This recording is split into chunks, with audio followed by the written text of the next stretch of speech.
믿었던 남편이 바람을 피기 시작했어요. 아내는 복수해야겠다고 결심했죠. 남편을 생매장시켜버려야겠다. 오늘 영화 이야기는 2014년에 개봉한 길리언 플린 감독의 나를 찾아줘입니다. 원작자인 길리언 플린이 영화 각본까지 직접 써서 훨씬 더 흥미로웠는데요. 원작의 핵심인 닉과 에이미의 뒤틀린 부부관계와 심리전이 상당히 재미있고요. 무엇보다도 엽기적인 결말이 완벽합니다. 닉 던과 에이미 엘리엇 두 사람이 처음 만난 곳은 뉴욕의 한 출판 파티였습니다. 닉은 미주리 출신의 남자이고요. 뉴욕에서 잡지 기자로 일하고 있어요. 외모도 잘생겼고요. 말솜씨도 좋았고 적당히 장난스럽고 위트 있는 남자였습니다. 부유한 부모 밑에서 명문대를 졸업해서 뉴욕의 잡지에 글을 기고하고 있는 에이미 엘리엇은 당시 평생 따라다니는 또 하나의 이름이 있었어요. 바로 어메이징 에이미인데요. 에이미의 부모님은 딸의 어린 시절을 소재로 어메이징 에이미라는 동화 시리즈를 만들었습니다. 처음에는 그냥 재능 있고 특별한 아이를 키우는 부모의 이야기로 시작되었지만 책이 예상보다 훨씬 큰 성공을 거두면서 에이미 가족은 자연스럽게 대중의 관심과 기대 속에 묶이게 됩니다. 문제는 책 속 에이미가 언제나 현실의 에이미보다 조금 더 완벽했다는 것이었는데요. 독자들의 반응과 판매 성공에 점점 더 집착하게 되면서 현실의 딸보다 이상적인 딸을 유지하는 데 부모님은 더 많은 신경을 쓰기 시작했어요. 그 과정에서 에이미는 끊임없이 비교당하며 자라났고 작은 실수조차 용납되지 않는 환경 속에서 자주 혼나고 또 교정을 받기도 했어요. 결국 그녀는 있는 그대로의 자신이 아니라 사람들이 기대하는 에이미로 살아가야 한다는 압박을 어린 시절부터 내면화하게 됩니다. 자, 그런 그녀 앞에 닉이 나타난 거예요. 두 사람은 처음부터 대화가 잘 통했습니다. 닉은 에이미를 웃게 만들었고 에이미는 닉의 농담에 즐거웠어요. 파티가 끝난 뒤 두 사람은 뉴욕의 밤거리를 걷고 있었는데 하필이면 그때 근처 제과점에서 날아온 하얀 설탕가루가 어두운 골목을 눈처럼 뒤덮기 시작한 거죠. 닉은 에이미 입술에 묻은 설탕가루를 닦아주었고 그리고 그 자리에서 입을 맞추게 됩니다. 닉이 좋아할 만한 여자, 사소한 일에 화내지 않고 무엇이든 즐길 수 있는 자유롭고 매력적인 여자로 에이미는 연기를 시작하게 되고요. 닉도 마찬가지로 이 잘난 에이미 앞에서 훨씬 더 자신감 있는 남자, 재치 있고 다정한 남자로 연기를 시작합니다. 그렇게 두 사람은 결혼해요. 결혼 초기에는 행복했습니다. 하지만 미국을 덮친 금융위기의 여파가 출판과 잡지 업계까지 번지면서 상황이 달라집니다. 닉은 직장을 잃어버리고요. 얼마 지나지 않아서 에이미 역시 잡지에서 하던 일을 그만두게 됩니다. 두 사람은 거의 동시에 자신들의 직업을 잃어버렸어요. 이게 그냥 월급이 끊긴 정도가 아니라 뉴욕에서 글을 쓰는 사람으로 살아왔던 그 자존감까지 와장창 무너지게 돼버리니까 둘 사이에 문제가 트러블이 생기기 시작하죠. 여기에 에이미의 부모님 역시 경제적으로 어려움을 겪게 되면서 딸에게 주었던 신탁 자금 중 상당액을 다시 빌려달라고 합니다. 평생 부모님이 기대해온 완벽한 딸이라는 역할과 그들에게 인정받아야 한다는 강한 압박, 그리고 정서적으로 길들여진 관계 때문에 에이미는 거절하지 못하고 부모에게 돈을 내어주죠. 예전처럼 넉넉한 경제적 안전망이 남아있지 않은 두 부부. 그런 상황에서 닉에게는 또 하나의 일이 생깁니다. 바로 고향 미주리에 있는 어머니가 암에 걸린 것이에요. 닉은 이참에 우리 그냥 미주리로 가서 살아보자 라고 제안을 하고요. 에이미도 나쁘지 않다고 생각하고 미주리로 떠납니다. 미주리는 닉에게는 어머니가 있고 쌍둥이 여동생 마고가 있고 어린 시절의 기억과 친구들이 있으니까 너무나도 소중한 안식처였죠. 하지만 에이미는 친구도 없고 직업도 없고 익숙한 생활도 없으니 닉에게 기대는 게 훨씬 더 커집니다. 처음에는 어떻게든 잘 살아보려고 했어요. 에이미는 자신의 돈을 들여서 닉과 그의 쌍둥이 여동생 마고가 술집을 열 수 있도록 도와주죠. 지역대학에서 글쓰기를 가르치는 일도 닉은 시작합니다. 자, 새로운 삶이 자리를 잡고 있는 것처럼 보였는데요. 갑자기 닉이 달라지는 거예요. 한때는 글을 쓰며 성공하고 싶어 했던 남자였지만 이제는 안식처로 돌아오니까 사람의 마음이 느슨해지는 거예요. 예전에 열정도 자신감도 많이 사라졌고요. 그리고 뉴욕에 있을 때 에이미가 닉의 촌스러운 말투와 촌스러운 옷차림을 맨날 타박했거든요. 이제 그런 일도 없어요. 에이미한테 잘 보일 일도 없고. 그러니 집에서 그냥 게임만 하면 시간을 보내는 거예요. 에이미가 대화 좀 하자고 하면 피해요. 보기 싫고 듣기도 싫은 거죠. 자, 그런데 여기에 또 둘만의 또 문제가 뭐냐면 이 둘 사이에 이벤트가 있는데 결혼 기념일마다 보물찾기를 하거든요.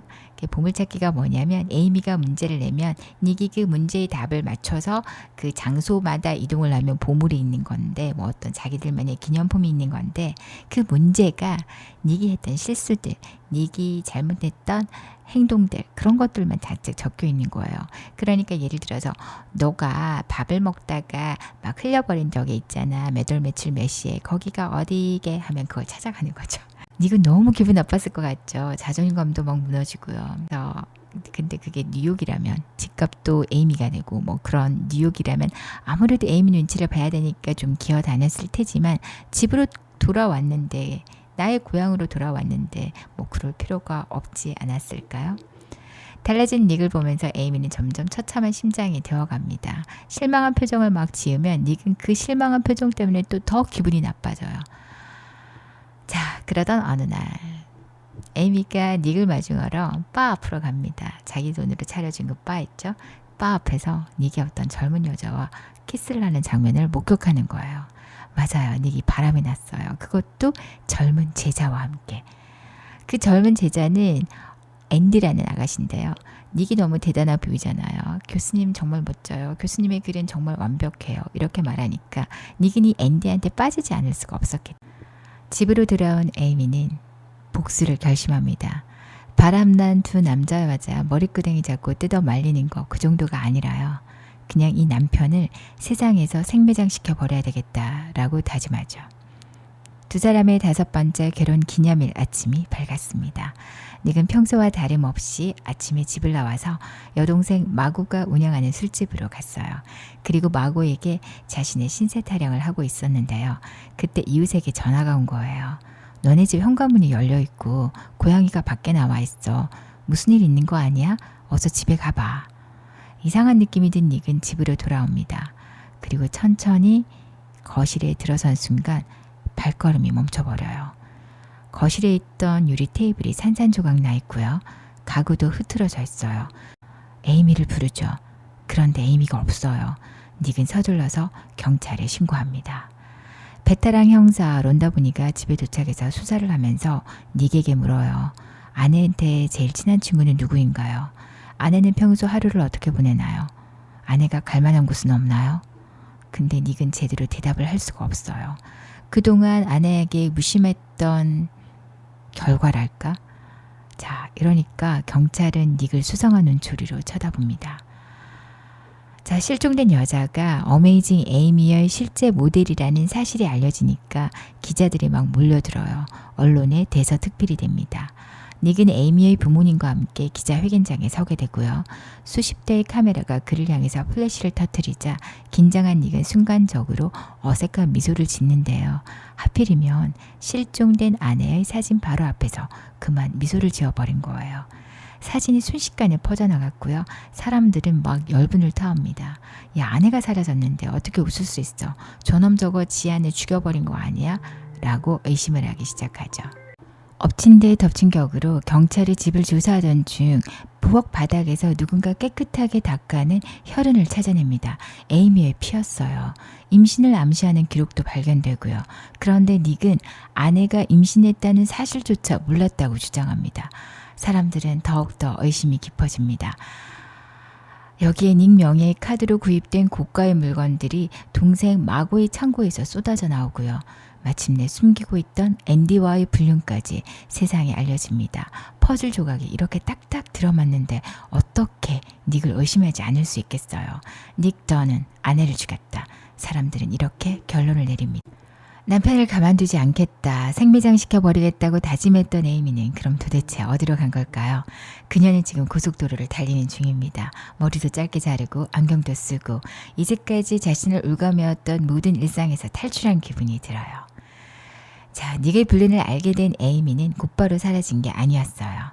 오랜 시간을 들여서 닉이 자신을 살해했다는 하나의 이야기를 완성했습니다.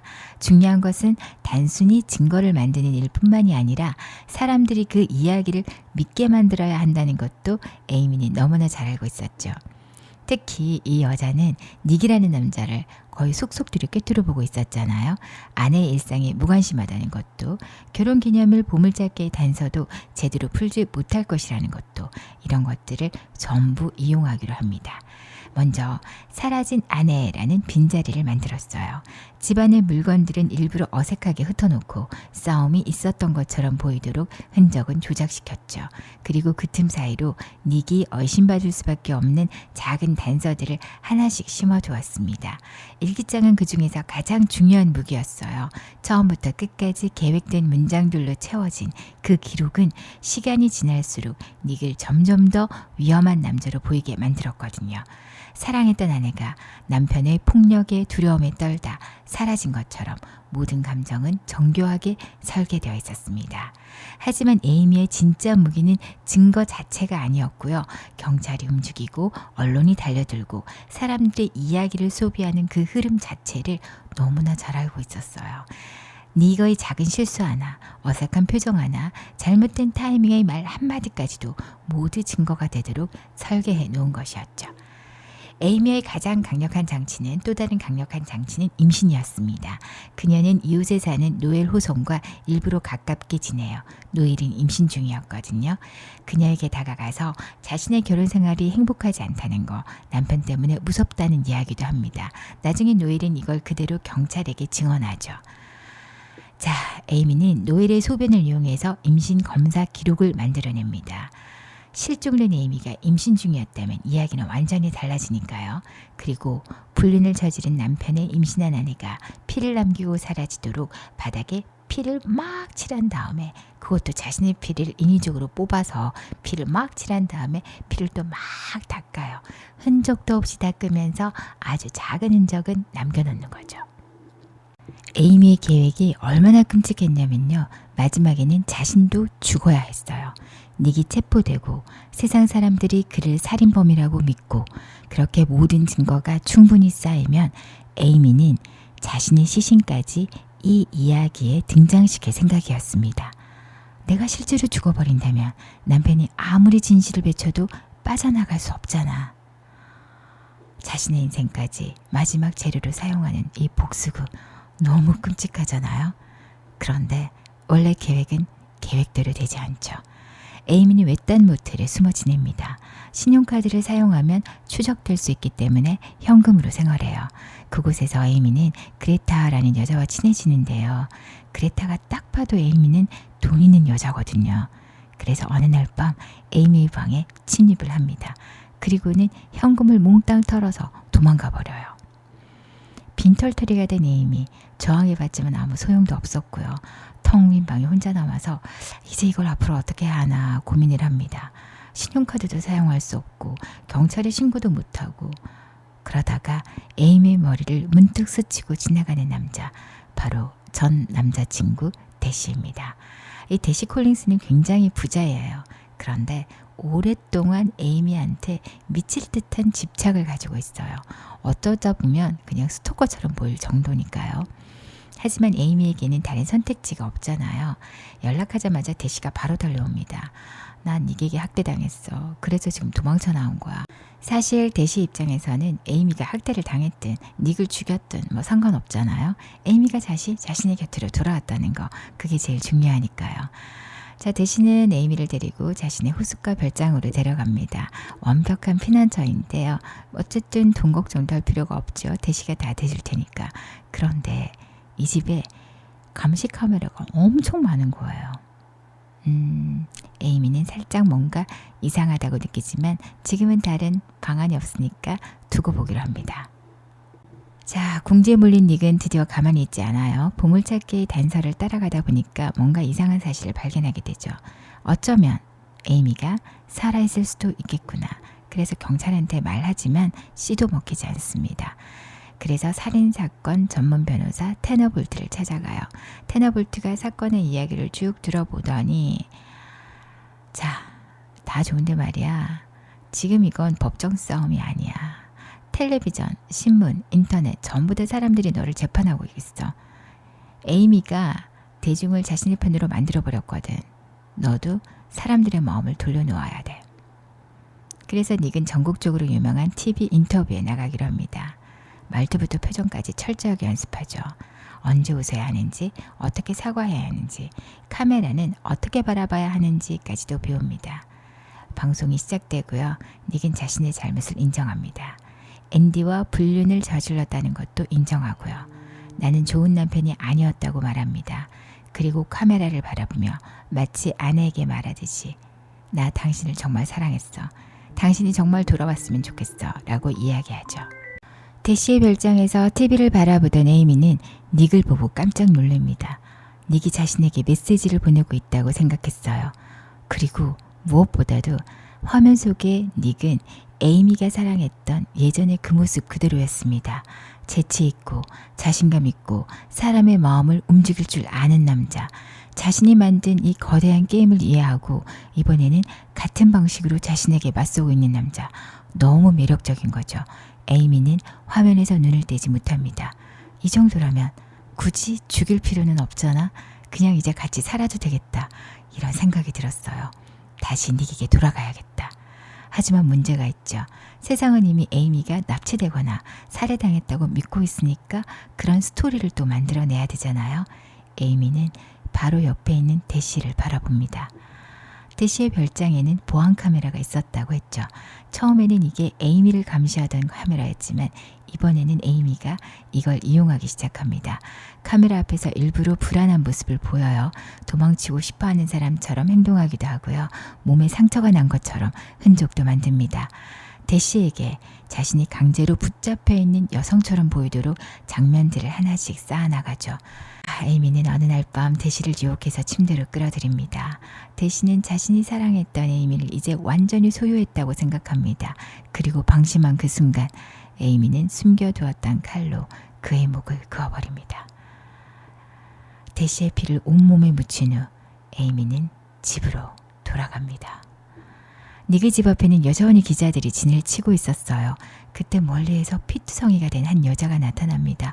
기자들이 술렁이고요. 카메라가 일제히 플래시를 터뜨리고 집 안에 있던 닉도 무슨 일인가 하고 막 뛰쳐나와요. 그리고 자신의 눈앞에서 벌어지는 이 광경을 믿을 수가 없는 거예요.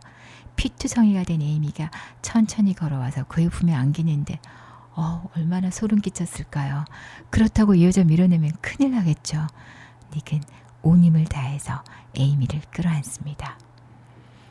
병원과 경찰에서 에이미는 자신에게 무슨 일이 있었는지 설명을 하죠. 범인은 대시다.